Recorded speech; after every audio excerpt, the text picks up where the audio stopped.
Shalom, selamat pagi Bapak Ibu Saudara sekalian yang terkasih di dalam Yesus Kristus. Sebentar kita mau mendengarkan firman Tuhan. Sebelumnya mari kita berdoa. Bapa, terima kasih buat pagi hari ini. Kami bersyukur buat berkat kasih karunia Tuhan yang luar biasa. Sebentar kalau kami mau mendengar firman Tuhan, bukakan isi hati pikiran kami supaya firman-Mu boleh berakar, bertumbuh dan berbuah dalam hidup kami. Dan kami boleh semakin menjadi orang-orang yang luar biasa bersama dengan Yesus. Dalam nama-Mu kami telah berdoa dan mengucap syukur pada pagi hari ini. Haleluya. Amin. Pada pagi hari ini, saya ingin membawakan renungan dengan judul Bapa Cintailah Aku. Ayatnya saya ambil di dalam Lukas 15, ayat yang ke-25 sampai dengan ayat yang ke-32. Begini firman Tuhan.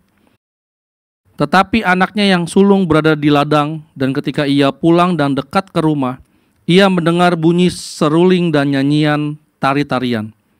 Lalu ia memanggil salah seorang hamba dan bertanya kepadanya, apa arti semuanya itu?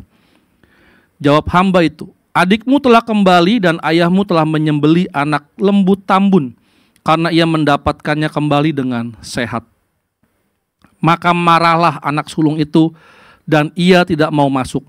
Lalu ayahnya keluar dan berbicara dengan dia. Tetapi ia menjawab ayahnya, katanya, telah bertahun-tahun aku melayani Bapa, dan belum pernah aku melanggar perintah Bapa. Tetapi kepadaku belum pernah Bapa memberikan anak kambing untuk bersuka cita dengan sahabat-sahabatku. Tetapi baru saja datang anak Bapa yang telah memboroskan harta kekayaan Bapa bersama-sama dengan pelacur-pelacur. Maka Bapa menyembelih anak lembu tambun itu untuk dia.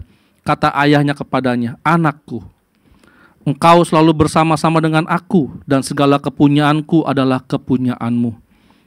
Kita patut bersuka cita dan bergembira karena adikmu telah mati dan menjadi hidup kembali. Ia telah hilang dan didapat kembali. Bapak, Ibu, Saudara sekalian, dari kisah yang tadi kita dengar, maka kita mendapat satu kesimpulan yang saya melihat, yaitu kasih Bapa kepada kita tidaklah pernah berkesudahan. Sekali lagi, kasih Bapa kepada kita tidaklah pernah berkesudahan. Bapak, Ibu, Saudara sekalian, kita melihat tadi bagaimana ketika anak bungsu itu pulang, bapaknya menyambutnya, memeluknya, ya kan? Lalu dia memberikan lembu tambun. Wah, ini lembu yang besar sekali gitu ya. Nggak tahu berapa ratus kilo itu, untuk merayakan bahwa anaknya telah kembali. Tetapi dari hal ini, anak sulungnya nggak bisa menerima, Bapak Ibu Saudara sekalian. Ya, dia marah kepada ayahnya. Kenapa? Ia marah karena ia merasa bapaknya kurang mengasihinya. Bapak Ibu Saudara sekalian, ada dua anak. Yang satu pergi, yang satu tetap di rumah. Kita melihat bahwa yang bungsu ini kurang ajar, ya kan, memboroskan segala sesuatunya. Sedangkan yang anak sulung ini, anak yang luar biasa, yang baik, yang taat dan sebagainya macamnya. Tapi coba Anda lihat lagi ke dalam kisah ini. Dia merasa kurang dicintai. Dia merasa kalau bapaknya itu nggak adil, mungkin ya bahasa aman sekarang. Nah, Bapak Ibu Saudara sekalian, mengapa hal ini bisa terjadi? Saya mencatat ada tiga hal mengapa hal ini bisa terjadi. Yang pertama di dalam ayat yang ke-28 sampai dengan ayat yang ke-29, saya bacakan. Maka marahlah anak sulung itu dan ia tidak mau masuk, lalu ayahnya keluar dan berbicara kepada dia. Tetapi ia menjawab ayahnya, katanya, telah bertahun-tahun aku melayani Bapa dan belum pernah aku melanggar perintah Bapa. Tetapi kepadaku belum pernah Bapa memberikan seekor anak kambing untuk bersuka cita dengan sahabat-sahabatku. Bapak, Ibu, Saudara sekalian,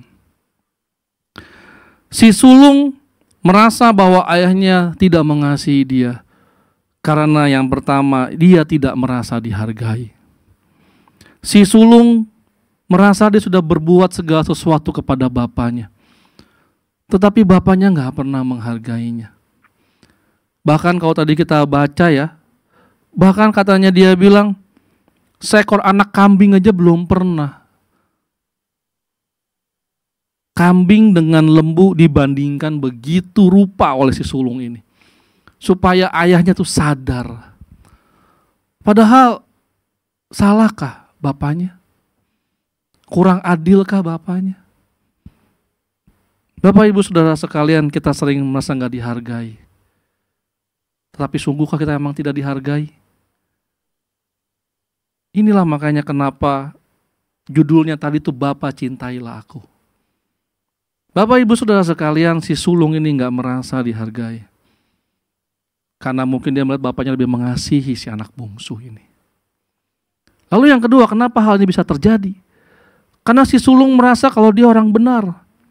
Di ayat yang ke-30 dikatakan lagi, tetapi baru saja datang anak bapa yang telah membawakan harta kekayaan bapa bersama-sama dengan pelacur-pelacur. Maka bapa menyembelih anak lembu tambun itu untuk dia. Kita seringkali merasa diri paling benar. Sehingga kita melihat ada orang lain yang bertobat, ada orang lain yang kembali kepada Bapa. Kita malah merasa kita gak dihargai. Ada orang yang baru bertobat, dia langsung pelayanan, cepat melesat. Kita bilang kok begitu. Kita menjadi iri, kita menjadi emang gak dihargai ini. Buat apa kita pelayanan lagi dan sebagainya macamnya. Bapak ibu saudara sekalian, seringkali justru kitalah anak-anak Tuhan yang menjegal orang untuk masuk ke dalam kerajaan Allah, ke dalam kerajaan Bapa. Bapa sudah mengampuni, sudah mengasihi, berpesta pora karena anak yang hilang telah kembali, tapi kita yang malah marah kepada Bapa kita. Lalu yang ketiga, mengapa hal ini bisa terjadi? Karena si sulung tidak merasa bagian dari keluarga. Di ayat yang 31 dia katakan, kata ayahnya kepadanya, anakku, engkau selalu bersama-sama dengan aku dan segala kepunyaanku adalah kepunyaanmu. Maksud bapaknya adalah, kalau mau berpesta ya tinggal pesta. Buat apa, kata bapaknya, mungkin begitu. Tetapi si anak sulung ini gak paham. Makanya dia adalah seorang anak, tetapi perilakunya sebagai pembantu di rumah tersebut.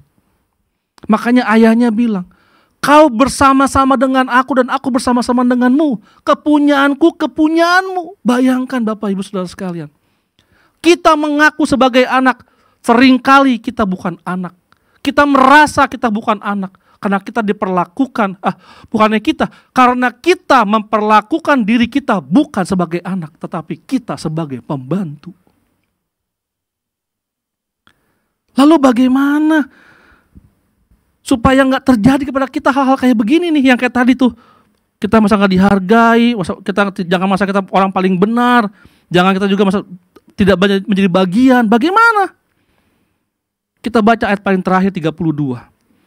Kita patut bersukacita dan bergembira karena adikmu telah mati dan menjadi hidup kembali, ia telah hilang dan didapat kembali.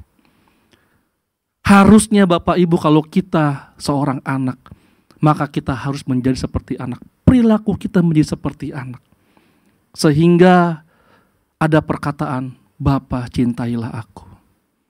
Mari Bapak Ibu Saudara sekalian, kita sama-sama sadar dan mengerti bahwa Yesus mati di kayu salib buat semua orang, bukan hanya untuk kita.